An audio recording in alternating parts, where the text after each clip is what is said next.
तर नमस्कार मित्रांनो, स्वागत आहे आपलं नॉलेजवाला हब या यूट्यूब चॅनलमध्ये. आपण जर आमच्या चॅनलला सबस्क्राईब नसेल केले किंवा या व्हिडिओला लाईक नसेल केले तर प्लीज सबस्क्राईब सुद्धा करा आणि लाईक सुद्धा करा या व्हिडिओला, जेणेकरून आम्हाला खूप प्रोत्साहन मिळेल तुमच्यापर्यंत आवश्यक माहिती पोहोचवण्यासाठी. तर आपण आज हा व्हिडिओ जो बघणार आहे हा कशाच्या संदर्भात आहे, तर गव्हर्नमेंट ITIच्या ज्या काही आता जागा निघालेल्या आहेत त्याच्या संदर्भात आजचा हा व्हिडिओ आपण तुमच्यापर्यंत घेऊन आलो आहे. त्याच्यामध्ये 1457 जागा ज्या गव्हर्नमेंट ITIच्या माध्यमातून आपल्यापर्यंत त्यांनी आणलेल्या आहेत. गव्हर्नमेंट ITI म्हणजे काय, तर शासकीय औद्योगिक प्रशिक्षण संस्थान ही जी संस्था आहे, या संस्थेमध्ये शिल्प निदेशक, ज्याला इंग्लिश मध्ये आपण क्राफ्ट इन्स्ट्रक्टर असं म्हणतो, या क्राफ्ट इन्स्ट्रक्टरच्या जवळपास 1457 जागा गव्हर्नमेंट ITI ने काढलेल्या आहेत. तर ह्या क्राफ्ट इन्स्ट्रक्टरच्या पोस्टच्या संदर्भामध्ये किंवा ज्याला आपण मराठीमध्ये म्हणतो शिल्प निदेशक, या पोस्टच्या संदर्भामध्ये मी तुम्हाला पूर्ण आवश्यक जी माहिती आहे ती मी तुम्हाला आज या व्हिडिओच्या माध्यमातून सांगणार आहे. तर सर्वात पहिले जे आपल्याला काय करायचं आहे, तर जे काही ह्या पोस्टच्या संदर्भात जी काही माहिती आपल्याला मिळणार आहे ती म्हणजे आपण आज या पोस्टसाठी रजिस्ट्रेशन करणार आहे. रजिस्ट्रेशन करण्यापासून तर ह्या परीक्षेला समोरे जाण्यापासून तर या परीक्षेचा रिझल्ट लागेपर्यंत जी काही माहिती आपल्याला मिळेल आणि त्या माहिती मिळायची जी काही एक ऑफिशियल जे काही वेबसाईट असेल तर ती वेबसाईट ही असणार आहे. ती म्हणजे कोणती, तर directorate of vocational education and training Maharashtra state.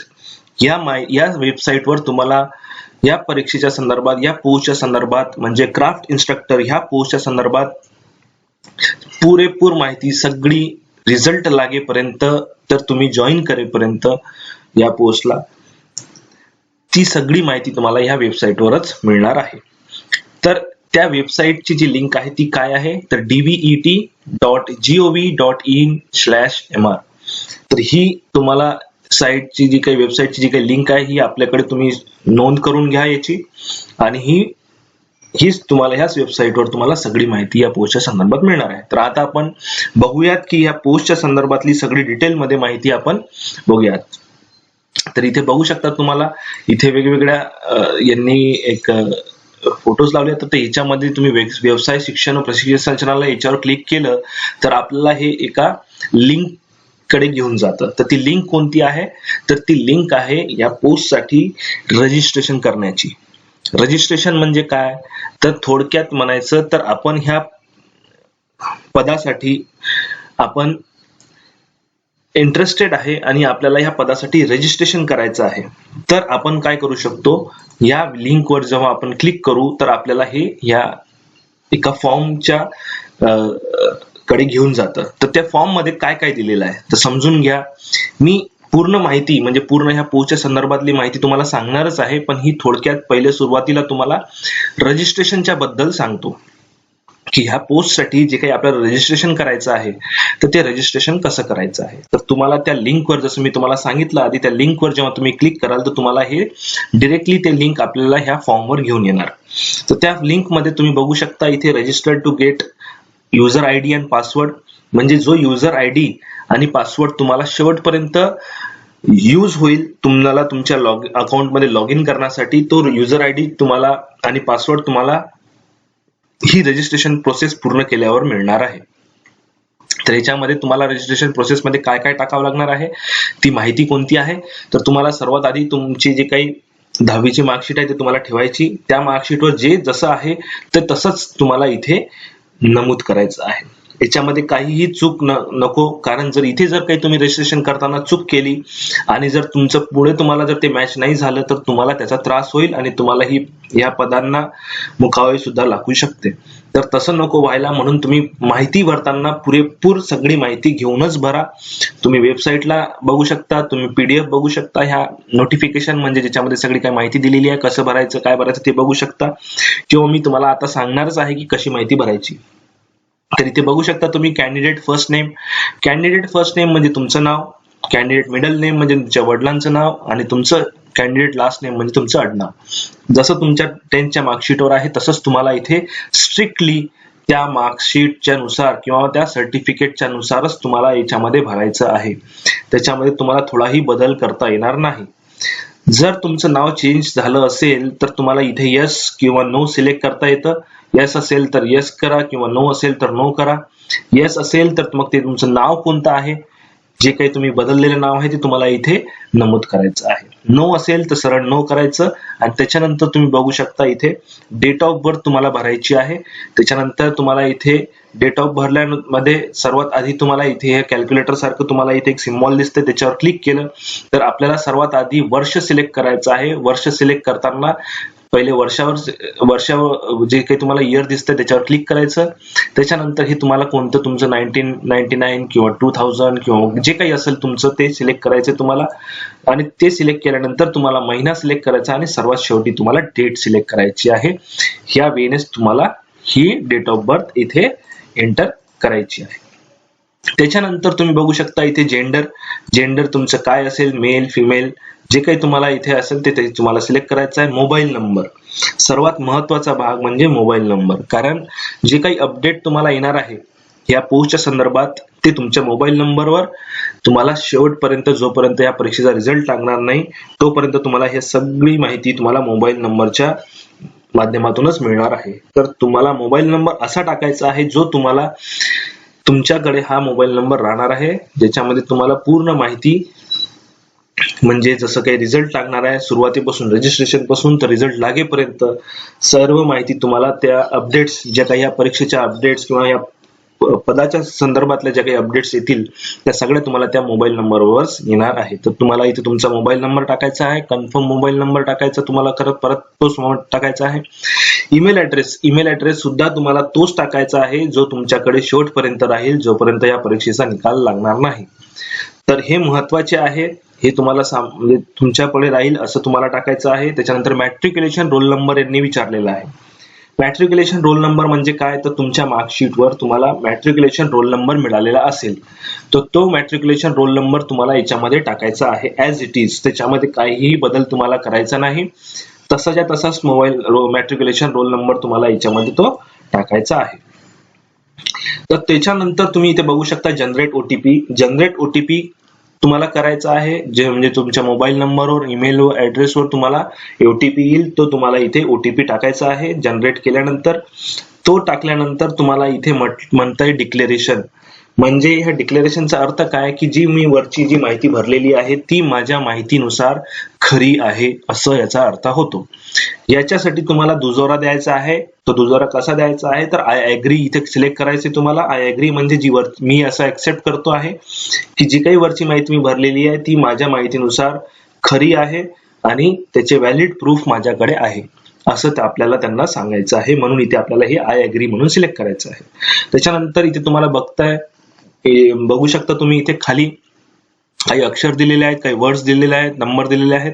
त्याच्यामध्ये याला म्हणतात कॅप्चा. तर हा कॅप्चा काय असतो की इथे तुम्हाला जे काही शब्द दिसत आहेत 5Z WT2K7 हे ऍज इट इज, जर हे कॅपिटल असेल तर कॅपिटल, स्मॉल असेल तर स्मॉल, ऍज इट इज इथे भरून तुम्हाला हा कॅप्चा सबमिट करायचा आहे आणि हे तुम्हाला फॉर्म सबमिट करायचा आहे. जेव्हा हा तुम्ही फॉर्म सबमिट कराल तुम्हाला तुमचा एक युजर आयडी आणि पासवर्ड तुमच्या मोबाईल नंबरवर सुद्धा येईल आणि तुमच्या ईमेल आयडी ला सुद्धा तुम्हाला मिळेल.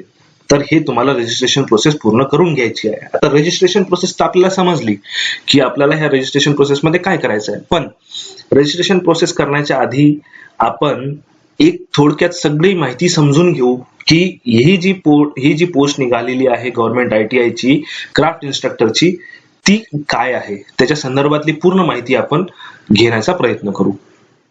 तर आपण इथे बघू शकता click here to read notification, म्हणजे नोटिफिकेशन म्हणजे जे काही नोटिफिकेशन असेल जर मी याच्यावर क्लिक केलं तर हे आपल्याला लिंकच्या द्वारे आपल्याला एका PDF कडे घेऊन जाणार. तर त्या PDF मध्ये ह्या पदाच्या बद्दल सर्व काही डिटेल मध्ये माहिती यांनी आपल्याला सांगितलेली आहे. तर मी तुम्हाला ती पूर्ण डिटेल मध्ये समजून सांगतो आता की काय काय आहे त्याच्यामध्ये.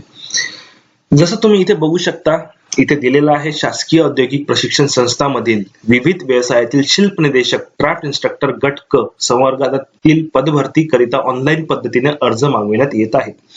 म्हणजे तुम्हाला ही सर्वात आधी माहिती करून यायची आहे की या परीक्षेसाठी, या पदासाठी जर तुम्हाला अर्ज करायचा असेल तर त्याच्यासाठी एकमेव पर्याय आहे. तो कोणता आहे? तर तो आहे ऑनलाईन. ऑनलाईन पद्धतीने सगळे अर्ज मागविण्यात येत आहेत. त्याच्या व्यतिरिक्त कोणत्याही पद्धतीने अर्ज एक्सेप्ट केले जाणार नाही. आता हे पद कोणतं आहे गव्हर्नमेंट ITI मध्ये? तर ते आहे क्राफ्ट इन्स्ट्रक्टर, म्हणजे मराठीमध्ये आपण त्याला म्हणतो शिल्प निदेशक. तर हे कसं असतं, जसं समजून घ्या, आपण एखादं कॉलेज असतं, इंजिनिअरिंग कॉलेज असतं, त्याच्यामध्ये असिस्टंट प्रोफेसर असतो, प्रोफेसर असतो, असोसिएट प्रोफेसर असतो. तसंच ITI मध्ये, गव्हर्नमेंट ITI मध्ये काय असतो तर शिल्प निदेशक असतो, क्राफ्ट इन्स्ट्रक्टर असतो, म्हणजे त्याला थोडक्यात आपण टीचर सुद्धा म्हणू शकतो. तर आता हे जे पद आहे, हे पद कोणत्या गटामध्ये वळतं? तर हे पद जे वळतं ते वळतं गट क मध्ये. म्हणजेच याच्यामध्ये तुम्हाला एक खुशखबर आहे तुमच्यासाठी. ती म्हणजे कोणती? तर तुम्ही गट क मध्ये ही पद वळत असल्या कारणाने गव्हर्नमेंटचा एक GR आहे. त्या GR नुसार गट क चे जर पद असतील तर त्या पदांकरिता मुलाखत नाही घ्यायला सांगितलेली आहे. त्या GR मध्ये, गव्हर्नमेंटच्या GR मध्ये जर गट क ची जर पद असतील तर त्या पदांसाठी मुलाखत न घेताच डिरेक्टली तुम्हाला त्या पदासाठी नियुक्त करण्यात येतं. म्हणजे जर ती पद्धत म्हणती, त्याचा अर्थ काय? तर तुम्ही जेव्हा ही परीक्षा देणार, जसं याच्यामध्ये एक थोडक्यात सांगितलं तर एक प्री आणि मेन सारखी परीक्षा होणार आहे. तर ते परीक्षा जेव्हा होईल आणि त्याचा जो रिझल्ट लागेल त्या रिझल्टच्या नुसारच डिरेक्टली तुमची नियुक्ती होणार आहे. तुम्हाला त्या पदावर नियुक्त करण्यात येणार आहे. तुमची कोणतीही मुलाखत घेतल्या जाणार नाही. जो रिझल्ट लागेल त्या रिझल्ट नुसारच तुम्हाला हे पद ते मिळणार आहे. तर आता हे पद, ह्या पदाबद्दल म्हणजे शिल्प निदेशक, क्राफ्ट इन्स्ट्रक्टरच्या बद्दल आणखी थोडी माहिती आपण बघूयात की आपल्याला कसं कसं याच्यासाठी अर्ज सादर करायचा आहे आणि त्याची काळजी काय घ्यायची आहे. तर आपण इथे बघू शकतो की इथे तपशील दिलेला आहे, दिनांक दिलेला आहे. तर ऑनलाईन पद्धतीने अर्ज नोंदणी सुरू होण्याचा दिनांक इथे दिलेला आहे. तो आहे 17 ऑगस्ट 2022. तर आपण बघू शकतो की ऑलरेडी 17 ऑगस्ट 2022 पासून ही प्रोसेस सुरू झालेली आहे आणि या प्रोसेसमध्ये ऑलरेडी मुलांनी रजिस्ट्रेशन करणं चालू केलेलं आहे. तर आपण सुद्धा रजिस्ट्रेशन करू शकता. ते रजिस्ट्रेशनची लिंक तुम्हाला मी सांगितली आधीच समजून की कुठे आहे आणि कसं रजिस्ट्रेशन करायचं आहे. आणि हे रजिस्ट्रेशन कोणत्या तारखेपर्यंत चालू आहे? तर ते चालू असणार आहे, 1 महिन्याची यांनी मुदत दिलेली आहे. 1 महिन्याची जवळपास म्हटल्यापेक्षा 20 दिवसांची यांनी मुदत दिलेली आहे, जी आहे 7 सप्टेंबर 2022 पर्यंत, रात्री 11:59 पर्यंत. तर तुम्हाला काळजी घ्यायची आहे की तुम्हाला इतक्या दिवस न थांबता जितक्या लवकरात लवकर तुम्ही भरू शकता हा फॉर्म, तितक्या लवकरात लवकर तुम्हाला हा फॉर्म भरून घ्यायचा आहे. ऑनलाईन पद्धतीने सामायिक परीक्षा शुल्क भरण्याचा कालावधी. तर परीक्षेचा जे परीक्षा शुल्क तुम्हाला भरायचा आहे त्याचा कालावधी सुद्धा तुम्हाला 17 ऑगस्ट ते 7 सप्टेंबर रात्री 11:59 पर्यंतच आहे. त्याच कालावधीमध्ये तुम्हाला परीक्षा शुल्क सुद्धा ह्या पदासाठी भरायचं आहे. सामायिक परीक्षेकरिता प्रवेश पत्र उपलब्ध होण्याचा दिनांक. आता आपल्याला हे माहिती नाही आहे की ह्या परीक्षेचा ऍक्च्युअल डेट कोणती असणार आहे. ही ते नंतर संभाव्य तारखा यांनी सांगितलेल्या आहेत, पण आपल्याला ऍक्च्युअल डेट यांनी सांगितलेली नाही आहे. तर जी काही ऍक्च्युअल डेट तुम्हाला उपलब्ध करून देण्यात येईल, ती उपलब्ध कशावर करून देण्यात येईल? तर तुम्हाला त्याची अपडेट येईल मोबाईलवर, तुमच्या मोबाईल नंबरवर आणि ईमेल ID वर. तर म्हणून तुम्हाला मी आधी सांगितलं की मोबाईल नंबर आणि ईमेल ID हे प्रॉपरली भरायचं, जेणेकरून त्याच्यामध्ये चूक नाही झाली पाहिजे, म्हणजे सगळे अपडेट्स आपल्यापर्यंत पोहोचल्या पाहिजे. त्याच्यानंतर तुम्ही बघू शकता की सामायिक परीक्षेचा दिनांक यांनी दिलेला आहे सप्टेंबर-ऑक्टोबर 2022, संभाव्य यांनी म्हटलेलं आहे. म्हणजेच जर ह्या परीक्षेचा सप्टेंबर मध्ये सुद्धा होऊ शकते, ऑक्टोबर मध्ये सुद्धा होऊ शकते. यांनी एक संभाव्य टाइम सांगितलेला आहे आपल्याला, जो की संभाव्य टाइम बघूनच हे सांगतील की आपल्याला नंतर अपडेट, आपल्याला 7 दिवस परीक्षेच्या आधी आपल्याला अपडेट सुद्धा करू शकतील की ह्या तारखेला तुमची परीक्षा होणार आहे. तर ते संभाव्य महिने कोणते? तर सप्टेंबर किंवा ऑक्टोबर या संभाव्य महिन्यांमध्ये 2022 मध्ये परीक्षा होऊ शकते. व्यावसायिक चाचणीचा दिनांक. म्हणजेच समजून घ्या, जर सामायिक जी परीक्षा होणार आहे, म्हणजे थोडक्यात आपण म्हणू शकतो की पहिले नॉन टेक्निकल जी परीक्षा होणार आहे ती कोणती होणार आहे, ती कोणत्या तारखेला होणार आहे, तर सप्टेंबर ऑक्टोबर महिन्यात होणार आहे 2022 मध्ये. आणि जी टेक्निकल होणार आहे नंतर, म्हणजे पहिले तुमच्या ह्या परीक्षेमध्ये तुम्हाला पास व्हायचं आहे, ज्याच्यामध्ये तुम्हाला 45% अनिवार्य आहेत आणणं. त्याच्यानंतर तुम्हाला ती परीक्षा पास झाल्यानंतर तुम्हाला व्यावसायिक चाचणीसाठी परत परीक्षेला बसावं लागेल. आणि त्या परीक्षेचा दिनांक त्यांनी संभाव्य दिनांक सांगितलेला आहे, संभाव्य तारीख सांगितलेली नाही आहे, पण त्यांनी महिना सांगितलेला आहे. तो आहे 1 महिन्यानंतर, म्हणजेच नोव्हेंबर 2022 मध्ये. तर आपण हे तर बघून घेतलं की आपल्याला ह्याच्या तारखा वगैरे ज्या काही इम्पॉर्टंट तारीख आहेत सगळ्या, ज्या आपल्याला महत्वाच्या आहेत की ज्या आपल्याला लक्षात ठेवायच्या, आणि त्याच्यानुसारच आपल्याला ह्या पदासाठी आपल्याला अर्ज करायचा आहे. तर हे आपण बघितलंय. आता आपण उपलब्ध पदसंख्या बघूयात. जसं आपल्याला माहिती आहे की याच्यामध्ये 1457 पदे आहेत, पण ते पदे कसे आहेत तर ते विभागलेले आहेत. म्हणजे कसे विभागलेले आहेत तर त्याच्यामध्ये वेगवेगळे विभाग त्यांनी डिवाइड केलेले, आणि त्या विभागानुसार वेगवेगळे पद त्यांनी उपलब्ध करून दिलेले आहेत. त्याच्यामध्ये कोणते कोणते विभाग आहेत, मग मुंबई विभाग आहे, त्याच्यामध्ये 319 जागा आहेत. पुणे विभाग आहे, त्याच्यामध्ये 255 जागा आहेत. नाशिक विभाग आहे, त्याच्यामध्ये 227 जागा आहेत. औरंगाबाद विभाग आहे, त्याच्यामध्ये 255 जागा आहेत. अमरावती विभाग आहे, त्याच्यामध्ये 119 जागा आहेत. नागपूर विभाग आहे, त्याच्यामध्ये 282 जागा आहेत. अशा सगळ्या एकूण सगळ्या विभागातल्या जर पूर्ण बेरीज केली आपण, तर ते टोटल होते 1457 पदे. असं याचं एक उपलब्ध पदसंख्या आपल्याला इथे यांनी सांगितलेली आहे. आता इथे वेतन श्रेणी. आता सर्वात महत्वाचा प्रश्न म्हणजे वेतन श्रेणी हा सगळ्यांना पडत असतो.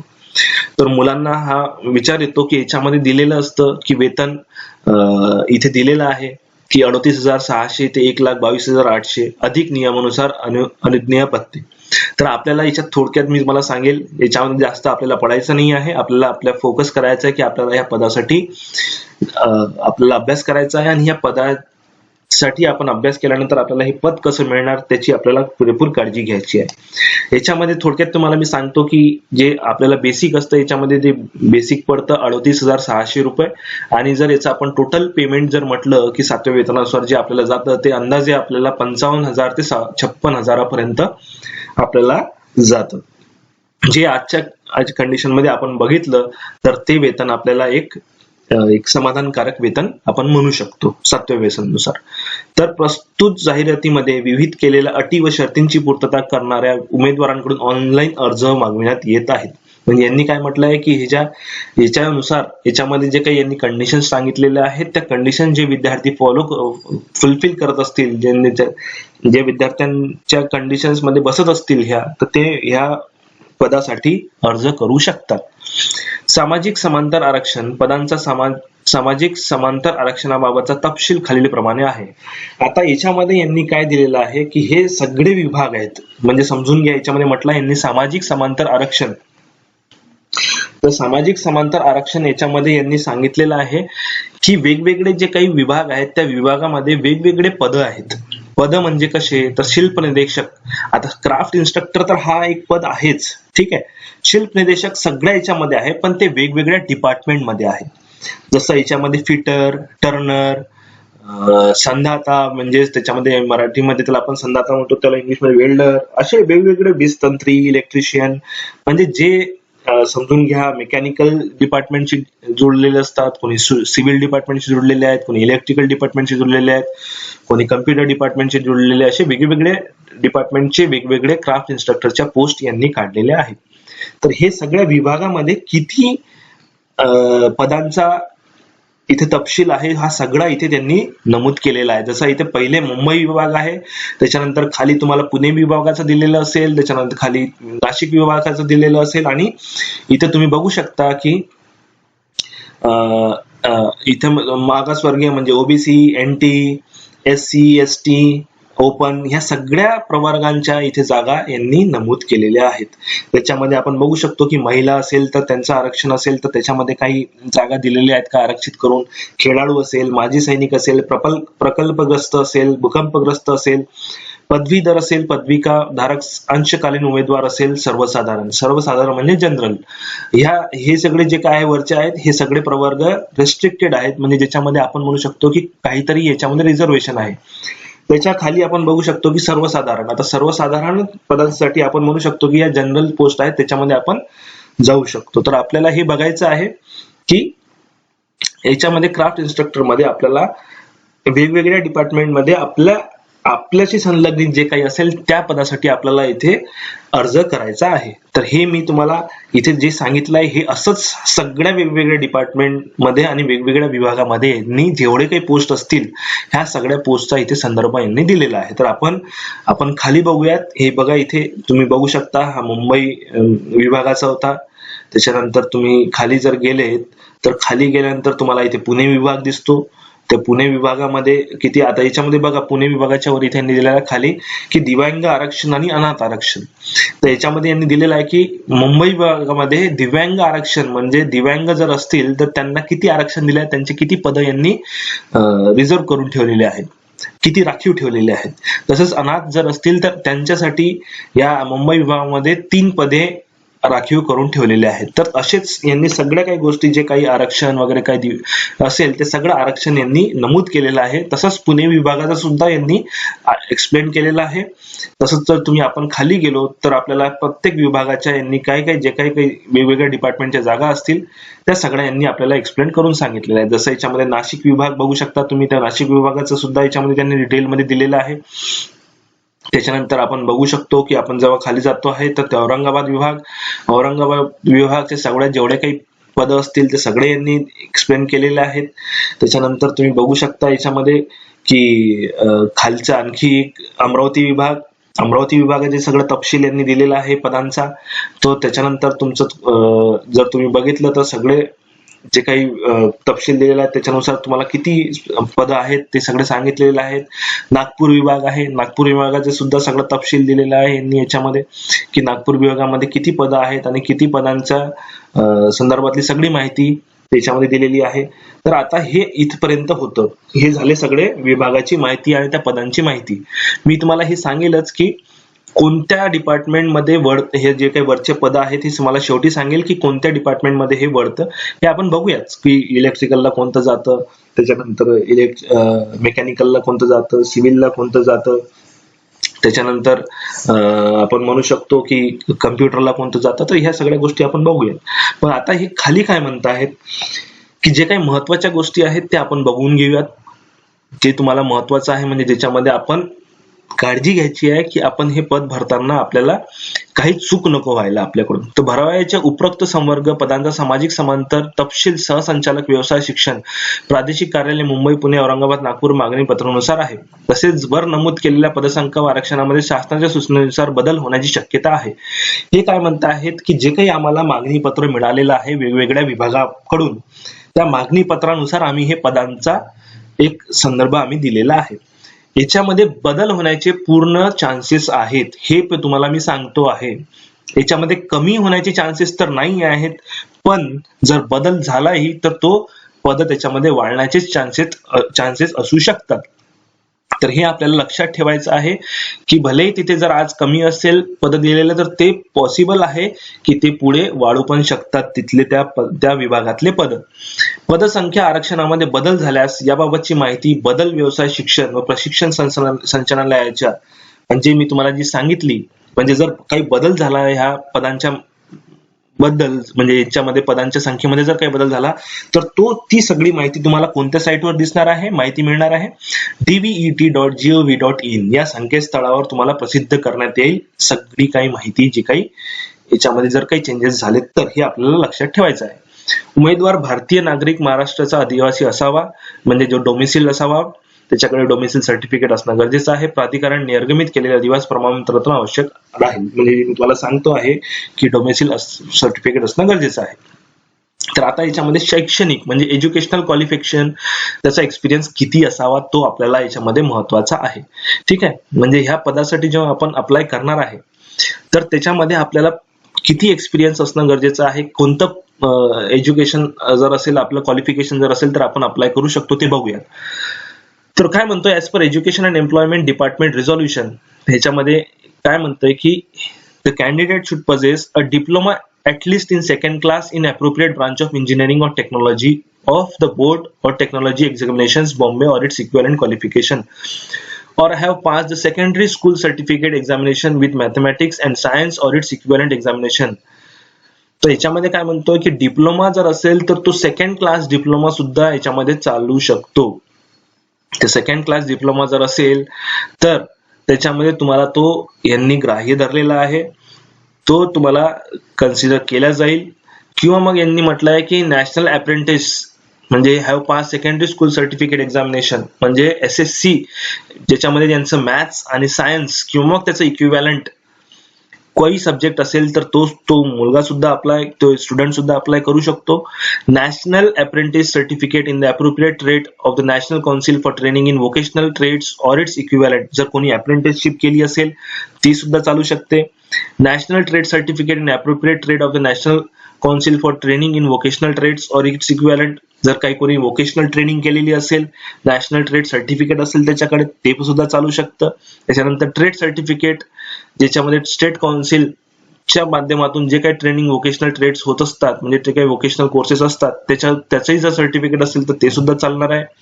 आणि किंवा मग persons from defence service having basic qualification possessing trade certificate and 2 years experience in the respective trade as mentioned in subclause below, and have practical experience in above trade for at least not less than 4 years, including the period prescribed for training by persons possessing the qualifications mentioned in subclause A, B of this rule, and for person possessing the qualification mentioned in subclause practical experience in appropriate trade, acquiring the qualifications in a respective trade in an industry of government department or industrial undertaking, commercial concern or corporation or board establishment by government.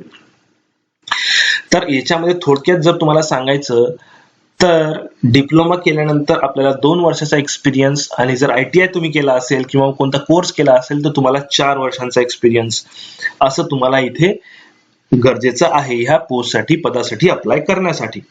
त्याच्यानंतर यांनी काय म्हटलेलं आहे की provided that preference may be given to candidates who have successfully completed training in the central training institute for the post of instructor. पण यांनी आणखी इथे एक म्हटलेलं आहे की प्रिफरन्स त्या कॅन्डिडेटला सुद्धा दिला जाईल ज्यांनी ट्रेनिंग कंप्लीट केलेलं आहे इन्स्ट्रक्टर ह्या पदासाठी, कोणत्या सेंट्रल ट्रेनिंग इन्स्टिट्यूट मधून, तर त्यांना प्राधान्य सुद्धा देण्यात येऊ शकतं. Provided further the requirement of experience may not be इन्सिस्टेड upon in case of persons possessing diploma in second class. तर हे काय म्हणतायत की एक रिक्वायरमेंट ऑफ एक्सपिरियन्स जी आहे आपल्याला ही पूर्ण करायची आहे, त्याच्यामध्ये आपण जर सेकंड क्लास डिप्लोमा सुद्धा असेल तरीही आपल्याला चालणार. तर याच्यामध्ये खाली म्हणताय संबंधित व्यवसायांचा तपशील सोबतच्या जोडपत्र मध्ये दर्शवण्यात आलेला आहे. म्हणजे जो काही अप्रोप्रिएट ट्रेड आहे, जो काही चालणार ट्रेड आहे, तो याच्यामध्ये आपल्याला खाली जोडपत्र 1 मध्ये दर्शवण्यात आलेला आहे. त्याच्यामध्ये आपण बघू शकतो की कोणते कोणते ट्रेड आपल्याला इथे चालतील. संबंधित व्यवसायात उच्च शैक्षणिक अर्हताधारक उमेदवार पात्र समजण्यात येईल. म्हणजे हा एक डिसिजन यांनी जो घेतलेला आहे की या व्यवसायामध्ये जे काही उच्च शैक्षणिक अर्हताधारक म्हणजे ज्यांनी हायर एज्युकेशन सुद्धा घेतलेलं आहे, म्हणजे समजून घ्या ITI असेल तर 4 वर्षाचा एक्सपिरियन्स, डिप्लोमा असेल तर 2 वर्षाचा एक्सपिरियन्स, किंवा मग त्याच्यामध्ये जर हायर एज्युकेशन म्हणजे आता ITI म्हटल्यानंतर त्याच्यामध्ये डिप्लोमा हे हायर एज्युकेशन झालं, डिप्लोमा घेतल्यानंतर हायर एज्युकेशन इंजिनिअरिंग झालं. जर त्याच्याकडे इंजिनिअरिंगची डिग्री असेल तर तो उमेदवार सुद्धा याच्यामध्ये ग्राह्य धरण्यात येईल, तो उमेदवार सुद्धा पात्र समजण्यात येईल, असं यांनी इथे डिसिजन दिलेलं आहे. उमेदवाराने जाहिरातीच्या दिनांकास उपरोक्त अर्हता धारण केलेली असणे आवश्यक आहे. आता याच्यामध्ये हे म्हणत आहेत की जो उमेदवार या पदासाठी अर्ज करणार आहे त्या उमेदवाराने एक पद म्हणजे ते जे आवश्यक शैक्षणिक अर्हता आहेत ते धारण करणं गरजेचं आहे. म्हणजे त्याने डिप्लोमा केला असेल तर त्याला 2 वर्षाचा एक्सपिरियन्स, किंवा मग त्याने इंजिनिअरिंग केलेली असेल तरच तो या पदासाठी पात्र समजण्यात येईल. जर तो 3rd इयरला असेल, लास्ट इयरला असेल, त्याची डिग्री अजून मिळालेली नसेल तर तो उमेदवार असा पात्र समजण्यात नाही येणार, म्हणजे तो पात्र नसणार आहे. म्हणजे जे लास्ट इयरला आहेत ते उमेदवार याच्यामध्ये पात्र नसणार आहेत. ज्यांची डिग्री कंप्लीट झालेली आहे किंवा ज्यांचा डिप्लोमा कंप्लीट झालेला आहे, ज्यांचं ITI कंप्लीट झालेलं आहे आणि कंडिशन ज्या म्हटलेल्या आहेत त्यांनी ते जे ज्यांचं झालेलं असेल तेच उमेदवार याच्यामध्ये पात्र आहेत. त्याच्यानंतर यांनी म्हटलंय वयोमर्यादा. आता वयोमर्यादा याच्यामध्ये आपण बघू शकतो, किमान वयोमर्यादा 18 आहे, म्हणजे कमीत कमी 18 असणं गरजेचं आहे. ओपन वर्गासाठी 38 वय आहे. मागासवर्गीय असतील तर 43 आहे. त्याच्यानंतर महिला असतील तर खुला ओपन वर्गासाठी 38 वय आहे. त्याच्यानंतर मागासवर्गीयसाठी 43 आहे. प्रकल्पग्रस्त वगैरे असतील किंवा स्वातंत्र्य सैनिकांचे पाल्य असतील, दिव्यांग असतील, भूकंपग्रस्त असतील तर 45 वर्ग आहे. माजी सैनिकांसाठी खुल्या वर्गासाठी जे काही कंडिशन आहे 38 वर्षाची, त्याच्यामध्ये प्लस 3 वर्ष दिलेले आहेत त्यांनी करून, आणि दिव्यांगांसाठी 45 वर्ष केलेलं आहे. शासकीय कर्मचारी जर असतील तर 50 वर्ष, आणि पदवीधर जर असतील तर 55 वय यांनी असं इथे फायनल केलेलं आहे. त्याच्यानंतर आपण बघू शकतो इथे की खुल्या प्रवर्गातील उमेदवारांकरिता ही जे काही कंडिशन आहे, हीच कंडिशन याच्यामध्ये यांनी परत एक्सप्लेन केलेली आहे. तर हे जे काही ह्या टेबलमध्ये दिलेलं आहे तेच यांनी इथे खाली दिलेलं आहे. ठीक आहे, तर हे आपल्याला वाचून घेतलं तर आपण ह्या टेबलमध्ये जे मी तुम्हाला सांगितलं तीच गोष्टी इथे यांनी एक्सप्लेन केलेल्या आहेत. त्याच्यानंतर आपण आरक्षण हे काय म्हणत आहेत की आरक्षण जर आपण बघितलं तर इथे म्हणतात दिव्यांग आरक्षणाबाबत कौशल्य विकास म्हणजेच उद्योजकता शासन निर्णय क्रमांक 1 मधील तरतुदी व या संदर्भात शासनाने वेळोवेळी निर्गमित केलेल्या शासन विनंतीपत्रावर कारवाई करण्यात येईल. दिव्यांग आरक्षण म्हणजे जे काही शासनाचा जो आदेश आहे त्याच्यामध्ये हे काही त्यांनी निर्णय घेतलेला जो काही GR आलेला आहे त्या GR नुसार जे काही आरक्षणच्या ज्या कंडिशन्स असतील दिव्यांग आरक्षणच्या, त्या आरक्षणाच्या कंडिशन्स नुसारच त्यांना आरक्षण देण्यात येईल. किंवा मग दिव्यांगांकरिता पुरेशा प्रमाणपत्र पात्र उमेदवार उपलब्ध न झाल्यास सदर अनुशेष पुढील वर्षात दर्शवण्यात येईल. म्हणजे इथे हे काय म्हणतायत की दिव्यांग आरक्षणाची गणना ही संबंधित प्रादेशिक कार्यालयाच्या भराव्याच्या एकूण शिल्प निर्देशक पदांवर करण्यात आली आहे. तर यांच्यामध्ये यांचं म्हणणं आहे की जेवढं काही आरक्षण जे काही द्यायचं असेल ते त्या GR नुसार देण्यात येईल, आणि जे काही शुद्धीपत्रक सामाजिक न्याय व विशेष सहाय्य विभागाने दिलेलं आहे त्याच्या आदेशानुसारच हे दिव्यांग आरक्षण आपल्याला देण्यात येईल. तर हे आपल्याला याची काळजी घ्यायची आहे की आपल्या ह्या कंडिशन्स मध्ये आपण बसतो. तर याचे ते काही कंडिशन्स आहेत जे काही यांनी म्हणजे पदाची कर्तव्य जबाबदारी संक्षिप्त त्यांनी थोडक्यात दिलेली आहे. अपेक्षित शारीरिक क्षमता ज्याच्यामध्ये ते काही GR मध्ये काही नमूद केलेले असतील, आणि दिव्यांग प्रवर्ग हा प्रवर्ग आहे वेगळा त्याच्यामध्ये त्यांनी नमूद केलेला आहे. त्याच्या संदर्भात अनाथ आरक्षण आहे याच्यामध्ये पूर्ण अनाथ आरक्षणाच्या सुद्धा माहिती दिलेली आहे. त्याच्यानंतर महिला आरक्षण सुद्धा दिलेलं आहे, खेळाडूची सुद्धा माहिती दिलेली आहे, प्रकल्पग्रस्त आणि भूकंपग्रस्त असतील तर त्यांची माहिती सुद्धा दिलेली आहे, पदवीधर असतील, पदवीधारक अंशकालीन उमेदवार असतील त्यांची सुद्धा माहिती दिलेली आहे. याच्यामध्ये जात प्रमाणपत्र व जात वैधता प्रमाणपत्र, तर ही एक महत्वाची गोष्ट आहे. जर तुम्ही जात प्रमाणपत्र किंवा जात वैधता प्रमाणपत्र काढलेलं नसेल तर तुम्ही त्या आरक्षणाचा फायदा घेऊ शकणार नाही. तर तुम्हाला एवढी काळजी घ्यायची आहे की तुमच्याकडे जोपर्यंत हा फॉर्म तुम्हाला भरायचा आहे त्या शेवटच्या तारखेच्या आधी तुम्हाला हे प्रमाणपत्र रेडी ठेवायचं आहे. हे प्रमाणपत्र रेडी ठेवूनच तुम्हाला फॉर्म भरायचा आहे. कारण जर तुम्ही प्रमाणपत्र रेडी नाही ठेवलं तर तुम्हाला ह्या पदासाठी जे काही तुम्ही राखीव वर्गातून जर अप्लाय करायचं असेल तर तुम्हाला ते मुकावे लागू शकते. तर त्याच्यासाठी तुम्हाला जात प्रमाणपत्र आणि जात वैधता प्रमाणपत्र सुद्धा तुम्हाला रेडी करून ठेवायचं आहे. त्याच्यामध्ये अनुभव यांनी काय म्हटलं आहे की उमेदवाराने अनुभवासंदर्भातील प्रमाणपत्रे सादर करणे आवश्यक राहील. म्हणजे जे काही अनुभव मागितलेले आहेत मी तुम्हाला जसं सांगितलंय वरच्या याच्यानुसार ते अनुभव प्रमाणपत्र तुमच्याकडे असणं गरजेचं आहे. आणि ते अनुभव प्रमाणपत्र जर नसेल तर तुमचा फॉर्म सुद्धा वगळण्यात येऊ शकतो. लहान कुटुंबाचे प्रतिज्ञापन द्यायचे आहे, म्हणजे आपल्याला लहान कुटुंबाचा निर्णय माहिती असेल, गव्हर्नमेंटचा GR आहे त्याच्यामध्ये 2 मुलांपेक्षा जास्त नसावे तर ते प्रतिज्ञापत्र आपल्याला द्यायचं आहे. पदभरती शुल्क, आता याच्यामध्ये हे तुम्हाला बघायचं आहे की हे महत्वाचं आहे की खुल्या प्रवर्गातून अर्ज करणाऱ्या उमेदवारांकरिता सामायिक परीक्षा शुल्क 885 इतके राहील. मागासवर्गीय उमेदवारांकरिता सामायिक परीक्षा शुल्क 750 इतके राहील. तथापि माजी सैनिकांकरिता पदभरती शुल्क लागू राहणार नाही. म्हणजे जर आपण ओपन मधून भरत आहात तर 885 रुपये आपल्याला भरायचे आहे, आणि जर आपण मागासवर्गीय असाल तर 750 रुपये इतके आपल्याला पैसे भरायचे आहे. तर याच्यामध्ये म्हणतोय की माजी सैनिकांकरिता पद भरती शुल्क लागू राहणार नाही. माजी सैनिक जर असेल तर त्यांना शुल्क नाही आहे. एकापेक्षा जास्त पदांकरिता अर्ज केलेल्या खुल्या प्रवर्गातील उमेदवारांकरिता सामायिक परीक्षा शुल्क ₹825 व मागासवर्गीय उमेदवारांकरिता सामायिक परीक्षा शुल्क ₹750 इतकेच राहील. जर आपण म्हणत असाल की आपल्याला याच्यामध्ये आणखी एक महत्वाची बातमी आपल्याला समजून घ्यायची आहे, ती म्हणजे कोणती, तर आपण जर वेगवेगळ्या विभागात सुद्धा जर अप्लाय करायचं असेल तर ते सुद्धा करू शकतो आणि त्याच्यासाठी सुद्धा आपल्याला ₹825 आणि ₹750. 825 हे ओपन कॅटेगरी साठी आणि रिझर्व्ड कॅटेगरीसाठी ₹750 एवढेच आपल्याला भरायचे आहे. त्याच्यानंतर आपण म्हणू शकतो इथे की व्यावसायिक चाचणी शुल्क. आता सामायिक परीक्षेत, आता ही व्यावसायिक चाचणी काय आहे, जेव्हा आपण सामायिक परीक्षा देणार आहे त्या सामायिक परीक्षेमध्ये जर आपल्याला 45% किंवा त्याच्यापेक्षा अधिक गुण जर प्राप्त होतील तरच आपण पात्र ठरणार आहे व्यावसायिक चाचणीसाठी.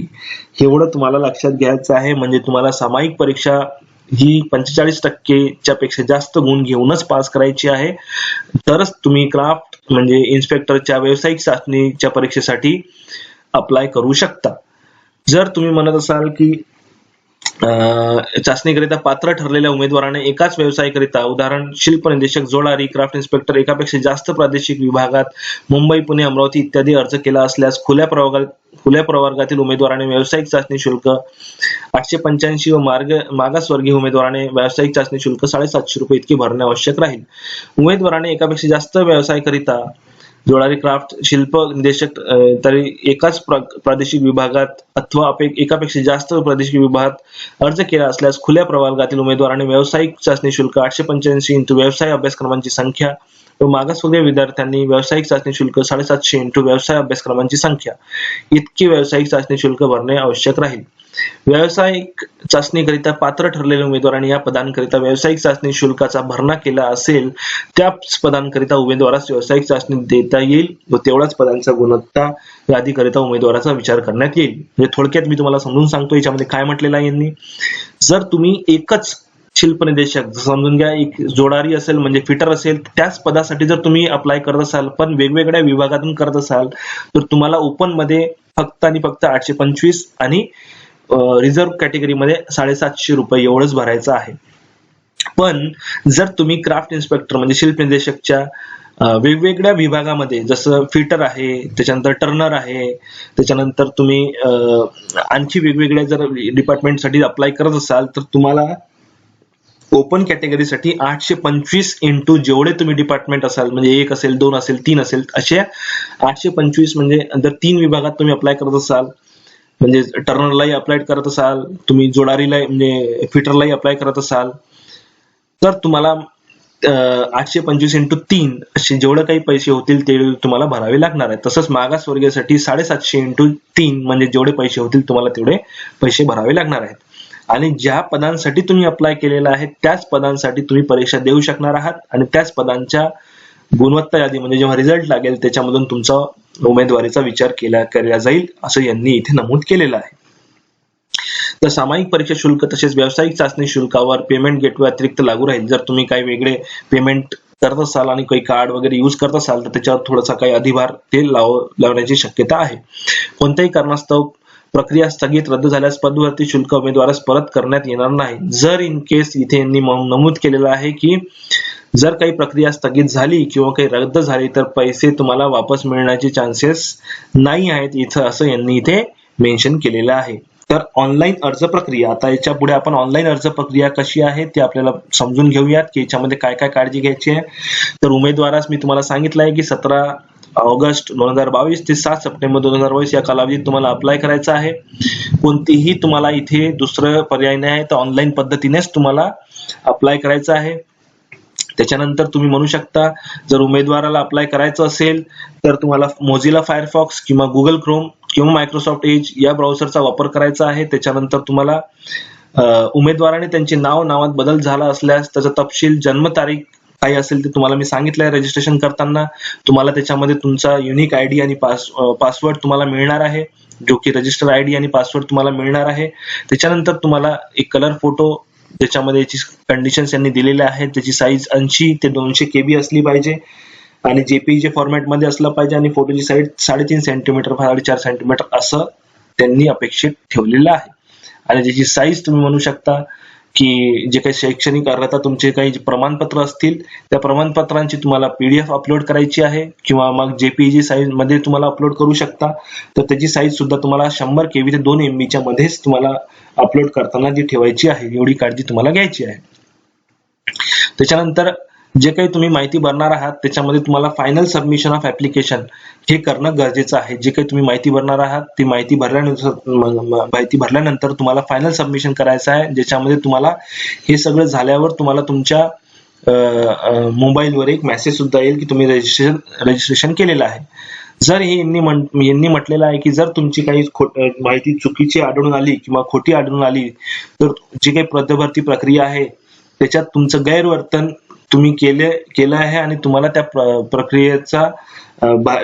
प्रक्रियेतून बाहेर काढण्यात येईल आणि तुम्हाला अपात्र ठरवण्यात येईल असं यांनी इथे सांगितलेलं आहे. तर यांनी म्हटलेलं आहे की उमेदवारांना सामायिक परीक्षा तसेच व्यावसायिक चाचणी परीक्षेचे प्रवेशपत्र प्रमाणपत्र घेण्यासाठी उमेदवारांना ईमेल किंवा SMS पाठवण्यात येईल आणि उमेदवारांनी सदर लिंकचा वापर करून ऍडमिशन कार्ड डाउनलोड करायचं आहे. म्हणजे तुम्हाला SMS द्वारे किंवा ईमेल द्वारे कळविण्यात येईल की परीक्षाचा दिनांक आणि तुम्हाला जेव्हा ते कळविण्यात येईल तुम्हाला ते ऍडमिशन कार्ड म्हणजेच हॉल तिकीट परीक्षेचं हे ह्या परीक्षेच्या केंद्रावरून तुम्हाला डाउनलोड करून घ्यायचं आहे. ते कुठे तुम्हाला मिळणार आहे dvet.gov.in या तुम्हाला वेबसाईटवर तुम्हाला जाऊन सगळी ही गोष्ट माहिती मिळणार आहे. तर परीक्षेचं आयोजन वगैरे हे सगळं तुम्हाला माहिती आहे. त्याच्यानंतर तुम्ही बनवू शकता की पदभरती प्राप्त अर्ज विचारात परीक्षेचे ठिकाण निश्चित करण्यात येतील आणि संचालक व्यवसाय परीक्षा संचालक मुंबई यांना राहतील. म्हणजे जे काही अर्ज येतील त्याच्यानुसार आणि पदसंख्या किती आहे आणि किती अर्ज त्याच्यासाठी प्राप्त झालेले आहेत त्याच्यानुसार ते निर्णय घेतील की किती सेंटर घ्यायचे आहेत आणि कोणते घ्यायचे आहेत. तर ते मुंबईचं जे काही व्यवसाय प्रशिक्षण संस्था आहे ते त्याचा निर्णय घेतील. त्याच्यामध्ये तुम्हाला परीक्षेचं स्वरूप कसे राहणार आहे तर तुम्हाला माहिती आहे की एक पहिली परीक्षा जी आहे ती आहे सामायिक परीक्षा. त्याच्यामध्ये तुम्हाला मराठी लँग्वेजचे 15 प्रश्न राहतील, इंग्लिश लँग्वेजचे 15 प्रश्न राहतील, जनरल इंटेलिजन्सचे 15 प्रश्न राहतील आणि जनरल नॉलेजचे 15 प्रश्न राहतील. ज्याचा दर्जा कोणता असणार आहे तर 10वी लेवलचा दर्जा असणार आहे आणि त्याचं माध्यम इंग्लिश किंवा मराठी असू शकतं. त्याची एकूण प्रश्न संख्या 60 असणार आहे आणि प्रत्येक गुणासाठी 2 मार्क असे असणार आहेत. तर एकूण मार्क किती झाले तर 120 मार्क झाले आणि कालावधी तुम्हाला हा 1 तास असणार आहे. परीक्षेचे स्वरूप कसं असणार आहे तर बहुपर्यायी असणार आहे, वस्तुनिष्ठ बहुपर्यायी, ऑब्जेक्टिव्ह टाईप, कम्प्युटर बेस्ड परीक्षा असणार आहे. त्याचा सिलेबस तुम्हाला माहिती आहे जनरल इंटेलिजन्स जो की स्टँडर्ड सिलेबस मेन्शन केलेला आहे. त्याच्यानंतर मराठी लँग्वेज मधला काही सिलेबस असेल ते इथे मेन्शन केलेला आहे यांनी, ते तुम्ही बघू शकता. इंग्लिश लँग्वेजचा सुद्धा सिलेबस इथे यांनी मेन्शन केलेला आहे आणि जनरल नॉलेजचा सुद्धा सिलेबस यांनी इथे मेन्शन केलेला आहे. सामायिक परीक्षेची जी आन्सर की असणार आहे ती ह्याच वेबसाईटवर तुम्हाला उपलब्ध करून देण्यात येईल. सामायिक परीक्षेचे तुम्हाला मी सांगितलं आधीच की 45% गुण प्राप्त करणं तुम्हाला फार गरजेचं आहे. त्याच्यानंतरच तुम्ही व्यावसायिक परीक्षेसाठी अप्लाय करू शकता. तर व्यावसायिक परीक्षेचं जे काही स्वरूप असणार आहे ते कसं असणार आहे तर त्याच्यामध्ये तुम्हाला संबंधित व्यवसाय म्हणजे समजून घ्या एखादा फिटर असेल किंवा मग प्लंबर असेल तर तो सिव्हिल इंजिनिअरिंग डिपार्टमेंटशी निगडित आहे. जर तो मशिनिस्ट असेल तर तो मेकॅनिकल इंजिनिअरिंगशी रिलेटेड आहे. तर तसं त्यांच्या व्यवसायाच्या नुसारच त्यांचा सिलेबस राहणार आहे, टेक्निकल सिलेबस, आणि त्याची एकूण संख्या राहणार आहे. त्याचं माध्यम सुद्धा मराठी किंवा इंग्लिश असू शकतं किंवा मग त्याचा प्रश्न असतील 40, प्रत्येक प्रश्नाला 2 गुण आहे आणि असे एकूण गुण होतील 80. त्याचा कालावधी राहील 45 मिनिटे आणि वस्तुनिष्ठ याचे स्वरूप कसे असणार आहे तर वस्तुनिष्ठ बहुपर्यायी, ऑब्जेक्टिव्ह टाईप, कम्प्युटर बेस्ड परीक्षा असणार आहे. सिलेबस काय असणार आहे तर हे तुम्हाला काही DGT म्हणजे डिरेक्टोरेट ऑफ जनरल ट्रेनिंग यांच्या ज्या काही वेबसाईटवर तुम्हाला जे काही याचा सिलेबस आहे तो तुम्हाला इथे मिळणार आहे. तर तुम्ही या वेबसाईटवर जाऊन या सिलेबसची सुद्धा माहिती घेऊ शकता आणि त्या सिलेबस नुसारच तुम्हाला अभ्यास करायचा आहे. तर ही तुम्ही माहिती इथे समजून घेऊ शकता. आणि याच्यामध्ये यांनी म्हटलेलं आहे की ज्या उमेदवारांनी 2 किंवा त्यापेक्षा जास्त व्यवसायातील पदाकरिता अर्ज केलेला असेल अशा उमेदवारांनी त्या पदाकरिता असलेली व्यावसायिक चाचणी देणे आवश्यक राहील. उमेदवार संबंधित पदाच्या व्यावसायिक चाचणीकरिता अनुपस्थित राहिल्यास त्या पदाचा निवड प्रक्रियेत उमेदवाराच्या नावाचा विचार केला जाणार नाही. जर तुम्ही 1 किंवा जास्त पदासाठी जर अप्लाय केलं असेल तर तुम्हाला त्या पदासाठी परीक्षा देणे अनिवार्य आहे. जर तुम्ही एखाद्या परीक्षेला जर अनुपस्थित राहिला तर तुम्हाला त्या पदासाठी तुम्हाला उपलब्ध म्हणजे तुम्हाला ग्राह्य धरल्या जाणार नाही असं यांनी म्हटलेलं आहे. व्यावसायिक चाचणीची सुद्धा आन्सर की तुम्हाला तुमच्या ह्या वेबसाईटवरच मिळणार आहे.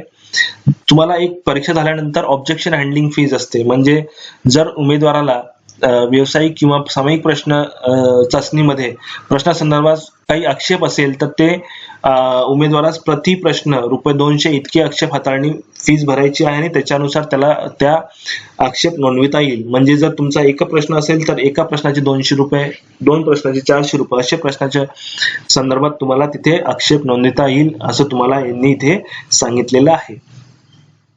तर सामायिक प्रश्न म्हणजे व्यावसायिक चाचणीकरिता उपस्थित असलेल्या व एकूण गुण 200 गुणांपैकी किमान 45% प्राप्त केलेल्या उमेदवारांचा गुणवत्ता यादीकरिता विचार करण्यात येईल.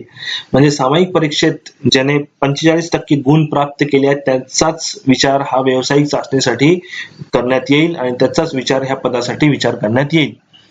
तर यांनी काय म्हटलेलं आहे, शेवटी हे काय म्हणतायत आपल्याला की सामान्य प्रशासन ह्यानुसार मधील इत्यादी तरतुदीनुसार उमेदवारांची गुणवत्ता यादी तयार करण्यात येईल. म्हणजे जे काही शुद्धीपत्रक, जे काही GR आहे आणि जे काही रिझल्ट लागणार आहे त्या रिझल्टच्या नुसारच तुम्हाला इथे मेरिट लिस्ट लावतील आणि त्या मेरिट लिस्टनुसार आपल्याला ती गुणवत्ता यादी या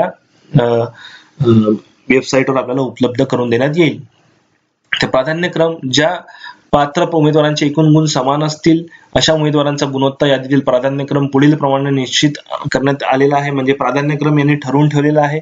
तर तुम्ही हा प्राधान्यक्रम वाचू शकता, ज्याच्यामध्ये म्हटलेलं आहे की ज्यांनी सेंट्रल इन्स्टिट्यूट ट्रेनिंग मधून जर काही प्रशिक्षण केलं असेल तर त्यांना प्राधान्य देण्यात येणार आहे. जर त्याच्यापेक्षा नुसार एकापेक्षा जास्त उमेदवार असल्यास अथवा आत्महत्याग्रस्त शेतकऱ्याचा पाल्य असल्यास प्राधान्य देण्यात येईल. म्हणजे ह्या कंडिशन्स यांनी मेन्शन केलेल्या आहेत. ह्या कंडिशन जर आपण वापरून घेतल्या तर आपल्याला प्राधान्यक्रम याचे काय असणार आहे हे समजून घेण्यात म्हणजे आपल्याला एक सोपं जाईल. त्याच्यानंतर यांनी म्हटलंय की गुणवत्ता यादीतून उमेदवार मूळ प्रमाणपत्र वगैरे पडताळणी करूनच एक प्रोव्हिजनल सिलेक्शन लिस्ट लावण्यात येईल आणि हे संकेतस्थळावर आपल्याला प्रसिद्ध करण्यात येईल. आणि एक फायनल सिलेक्शन लिस्ट सुद्धा, हे सगळं प्रोव्हिजनल सिलेक्शन लिस्ट मध्ये जे काही त्रुटी असतील, जे काही आढळून येईल त्यांना, त्याच्यानुसार ते काही डिसिजन घेतल्यानंतर मग ते एक फायनल सिलेक्शन लिस्ट लावतील आणि ती फायनल सिलेक्शन लिस्ट ही वेबसाईटच्या ह्या वेबसाईटवर आपल्याला बघायला मिळेल. त्याच्यामध्ये जर कोणत्या उमेदवाराला जर काही तक्रार असेल तर त्या फायनल सिलेक्शन लिस्ट लागल्यानंतर त्याच्यामध्ये काही तक्रार घेतल्या जाणार नाही. तर हे आपल्याला याची काळजी घ्यायची आहे. याच्यामध्ये हे काय म्हणतायत की निवड सूचीची कालमर्यादा, निवड सूची तयार केलेली, निवड सूची 1 वर्षासाठी किंवा निवड सूची तयार करताना ज्या दिनांकापर्यंतची रिक्त पदे विचारात घेण्यात आली आहेत त्या दिनांकापर्यंत, यापैकी जे नंतर घडेल त्या दिनांकापर्यंत विधिग्राह्य राहील. यानंतर ही निवड सूची व्यपगत होईल.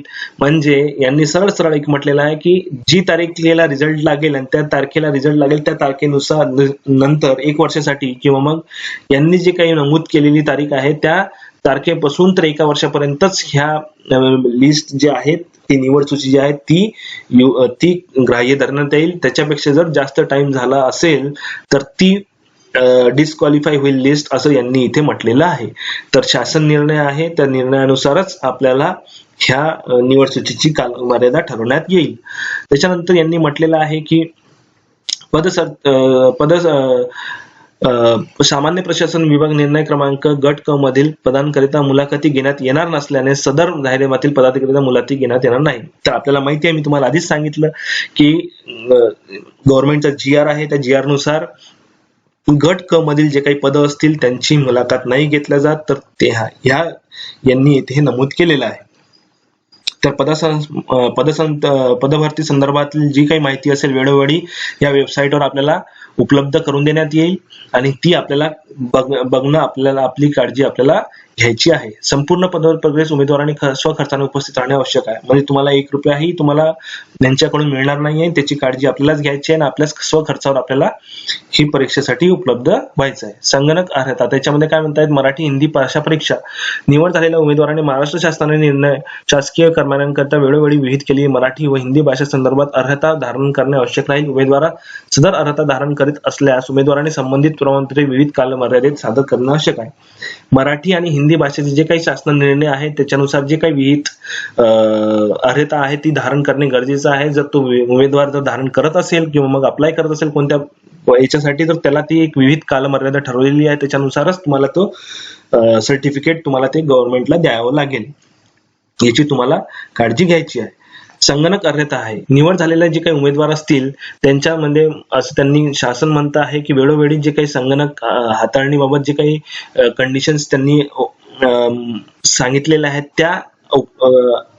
त्या आपल्याला रुजू करून घेणे आपल्यामध्ये ते आवश्यक असणार आहे. आणि ती उमेदवार सदर अर्हता धारण करीत असल्यास उमेदवाराने संबंधित प्रमाणपत्रे सादर करणे हे सुद्धा गरजेचे आहे. म्हणजे जसं MSCIT म्हणू शकतो आपण, जर आपण करत असाल तर त्याचं सर्टिफिकेट सुद्धा आपल्याला ते प्रेझेंट करणं गरजेचं आहे डिपार्टमेंटला.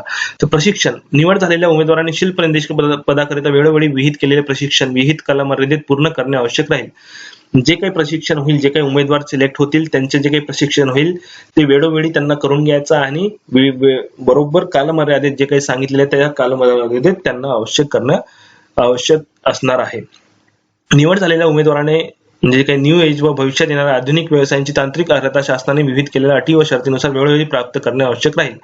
म्हणजे जे काही नवीन कोर्सेस येणार आहेत इन फ्युचर ते कोर्सेस सुद्धा आपल्याला शिकून घेणे बंधनकारक असणार आहे, असं यांनी नमूद केलेलं आहे. सदर संपूर्ण पदभरती प्रक्रिया ही शासनाने पदभरती वेळोवेळी निर्मित केलेले नियम इत्यादी मधील तरतुदीनुसार करण्यात येईल. म्हणजे जे काही नियम शासनाने नमूद करून दिलेले आहेत त्या नियमानुसारच ही पदभरती होणार आहे आणि त्याच्यामध्ये जे काही बदल होतील त्या नियमानुसारच होणार आहे.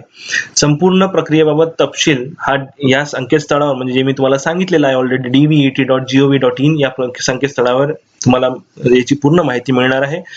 व संकेतस्थळावर प्रसिद्ध करण्यात आलेली माहिती उमेदवारांनी न पाहिल्यास त्यामुळे उमेदवारास पदभरती संदर्भात कोणतीही अडचण आलेल्यास उमेदवारांची कोणतीही तक्रार विचार केला नाही. जर काही भूलचुकीने जर तुमची नजर याच्या जर काही अपडेटवर नाही पडली आणि तुमचं जर त्याच्यामुळे काही नुकसान झालं तर त्याच्यासाठी यांनी म्हटलेलं आहे की हे जबाबदार नसणार आहे, याच्यासाठी संपूर्णपणे उमेदवारच जबाबदार असणार आहे, त्याची तुम्हाला काळजी घ्यायची गरजेची आहे. तर याच्यामध्ये असं म्हणतात की सदर पदभरतीच्या अनुषंगाने कोणतीही आर्थिक किंवा मग इतर काही स्वरूपाची मागणी केल्यास लाचलुचपत प्रतिबंधास म्हणजे अँटी करप्शन ब्युरोला तुम्हाला सांगायचं आहे. त्याच्यामध्ये 1064 या हेल्पलाईन क्रमांकावर तुम्ही संपर्क करू शकता व तुम्ही याची तक्रार देऊ शकता. तर ही पूर्ण मी तुम्हाला डिटेल मध्ये जे काही ह्या पूर्ण नोटिफिकेशन मध्ये म्हणजे जी काही क्राफ्ट इन्स्ट्रक्टर किंवा मग शिल्प निर्देशकच्या ज्या नोटिफिकेशन मध्ये जी काही माहिती आहे मी तुम्हाला डिटेल मध्ये सांगितलेली आहे. जर तुम्ही आपण बघायचं असेल तर मी तुम्हाला थोडक्यात आणखी एक गोष्ट सांगणार होतो, ती म्हणजे कोणती, तर याच्यामध्ये कोणते पद हे कोणत्या डिपार्टमेंटला पडतात. जसं समजून घ्या सिव्हिल डिपार्टमेंट असेल, मेकॅनिकल डिपार्टमेंट असेल किंवा मग इलेक्ट्रिकल डिपार्टमेंट असेल किंवा मग तुम्ही म्हणत असाल की कम्प्युटर डिपार्टमेंट असेल, तर आपण एक विभाग घेऊ आणि त्या विभागाचे कोणते कोणते पद आहेत ते बघून घेऊयात की कोणत्या डिपार्टमेंटमध्ये पडतात. जसं समजून घ्या आपण आता मुंबई विभाग घेतला तर मुंबई विभागामध्ये फिटर जर म्हटलं तर आपण हा म्हणू शकतो आपण की हा मेकॅनिकल मध्ये जाऊ शकतो किंवा मग टर्नर असेल क्राफ्ट इन्स्ट्रक्टर तर हा मेकॅनिकल मध्ये जाऊ शकतो किंवा मग वेल्डर असेल तर हा मेकॅनिकल मध्ये जाऊ शकतो, इलेक्ट्रिशियन असेल तर इलेक्ट्रिकल मध्ये जाऊ शकतो, वायरमॅन असेल तर इलेक्ट्रिकल मध्ये जाऊ शकतो, मशिनिस्ट असेल तर मेकॅनिकल कडे जाऊ शकतो, त्याच्यानंतर मशिनिस्ट ग्राइंडर असेल तर मेकॅनिकल कडे जाऊ शकतो, प्लंबर असेल तर हा सिव्हिल कडे जाऊ शकतो, शीट मेटल वर्कर असेल तर मेकॅनिक डिझेल असेल तर मेकॅनिक ट्रॅक्टर असेल तर मेकॅनिक मोटर व्हेकल असेल तर मेकॅनिकल, क्राफ्ट इन्स्ट्रक्टर ज्याच्यामध्ये मेकॅनिक हे सुद्धा मेकॅनिक रेफ्रिजरेशन आणि हे सुद्धा mechanic machine tools and mechanical, painter general असेल तर हे सिव्हिल, इन्स्ट्रुमेंट मेकॅनिकल असेल तर mechanical, instrument mechanical chemical plant असेल तर मेकॅनिकल म्हणू शकतो आपण, मेंटेनन्स मेकॅनिकल केमिकल प्लांट असेल मेकॅनिकल म्हणू शकतो आपण, अटेंडंट ऑपरेटर केमिकल प्लांट तर आपण केमिकल म्हणू शकतो, पंप ऑपरेटर कम मेकॅनिक तर आपण मेकॅनिकल म्हणू शकतो, प्लास्टिक प्रोसेसिंग ऑपरेटर म्हणू शकतो आपण तर हे सुद्धा आपण म्हणू शकतो की मेकॅनिकल कडे जाऊ शकतं, सर्वेअर असेल तर हे सिव्हिल कडे जातं, टूल अँड डाय मेकर हे मेकॅनिकल कडे, कार्पेंटर असेल तर हे सुद्धा आपण म्हणू शकतो की सिव्हिल मध्ये जाऊ शकतं, त्याच्यानंतर आपण म्हणू शकतो कम्प्युटर ऑपरेटर हे कम्प्युटर कडे जाऊ शकतं. तर हे असे वेगवेगळे आहेत. त्याच्यामध्ये आपण जे काही आपल्याला यांच्या साईटवर मी तुम्हाला सांगितली की जी साईट आहे त्या साईटवर जर तुम्ही बघत असाल जाऊन बघणार तर तुम्हाला सगळी माहिती तुम्हाला मिळणार आहे. तर ही एक खूप सुवर्ण संधी उपलब्ध झालेली आहे तुम्हाला सगळ्यांसाठी की गव्हर्नमेंट ITIच्या ज्या काही शिल्प निर्देशकच्या क्राफ्ट इन्स्ट्रक्टरच्या ज्या जागा निघालेल्या आहेत त्याच्यासाठी तुम्ही अप्लाय करा, रजिस्टर करा आणि ह्या पदाकरिता तुम्ही अभ्यास करा आणि स्वतःला ह्या डिपार्टमेंटमध्ये रुजू करून घ्या. तर ही एक सुवर्ण संधी तुमच्यापर्यंत आलेली आहे ज्याचा तुम्हाला फायदा घ्यायचा आहे. इन केस जर तुम्हाला काही आणखी माहिती लागल्यास तर तुम्ही आम्हाला कमेंट सेक्शन मध्ये विचारू शकता. ते आम्ही तुम्हाला पूर्णपणे त्याचं सोल्युशन देण्याचा पूर्ण प्रयत्न करू. आणखी जर काही माहिती असेल, काही अपडेट आलं तर ते आम्ही तुम्हाला कळवणारच आहे ह्या आमच्या YouTube चॅनलच्या माध्यमातून. त्याच्यासाठी तुम्ही आमच्या चॅनलला, आमच्या ह्या कामाला जर तुम्हाला आवडलं असेल, आम्ही जी काही माहिती तुमच्यापर्यंत पोहोचवण्याचा प्रयत्न केला त्याचा जर तुम्हाला काही फायदा झाला असेल तर प्लीज आमच्या चॅनलला सबस्क्राईब करा आणि लाईक सुद्धा करा या व्हिडिओला, जेणेकरून आम्हाला आणखी प्रोत्साहन मिळेल तुमच्यापर्यंत आणखी डिटेलमध्ये माहिती पोहोचवण्याचं आणि जे काही आवश्यक माहिती आहे ते तुमच्यापर्यंत पूर्णपणे आम्ही पोहोचवण्याचा असाच प्रयत्न आमचा सुरू ठेवू. तर आम्ही आज हा जो काही क्राफ्ट इन्स्ट्रक्टर म्हणजे शिल्प निर्देशक जे बद्दलची जी माहिती आहे गव्हर्नमेंट ITIची ही तुमच्यापर्यंत पोहोचण्याचा पूर्ण एक प्रामाणिक प्रयत्न केला आहे. त्या प्रामाणिक प्रयत्नाला आमच्या चॅनलला सबस्क्राईब करून आणि लाईक करून तुम्ही आम्हाला सपोर्ट करणार याची आम्हाला पूर्ण सपोर्ट वाटतोय की तुम्ही करणारच आम्हाला. तर आम्ही आज ही माहिती पूर्ण दिल्यानंतर तुम्हाला आणखी काही माहिती लागत असेल तुम्ही आमच्या कमेंट सेक्शन मध्ये तुम्ही विचारू शकता. आज ही माहिती तुमचं भविष्य घडवू शकते. तुम्हाला जर भविष्य घडवायचं असेल तर आजच रजिस्टर करा आणि अभ्यासाला लागा, जेणेकरून तुम्ही ह्या पदासाठी तुम्हाला स्वतःला उपलब्ध करून देऊ शकता आणि या डिपार्टमेंटमध्ये तुम्ही रुजू होऊ शकता. याचे जे काही अपडेट्स येतील हे तुमच्यापर्यंत आम्ही 100% पोहोचवण्याचा पूर्ण प्रामाणिक प्रयत्न करू. फक्त आमची एक रिक्वेस्ट आहे की तुम्ही आमच्या चॅनलला सबस्क्राईब करा आणि लाईक करा. तर आज आम्ही ह्या व्हिडिओच्या बद्दल तुमचं मत काय आहे हे कमेंट सेक्शन मध्ये कळवा आम्हाला. आणि जर आमचा प्रामाणिक प्रयत्न तुम्हाला आवडला असेल किंवा काही तुमचा फायदा झाला असेल तर आमच्या चॅनलला लाईक सुद्धा करा आणि सबस्क्राईब सुद्धा करा. धन्यवाद.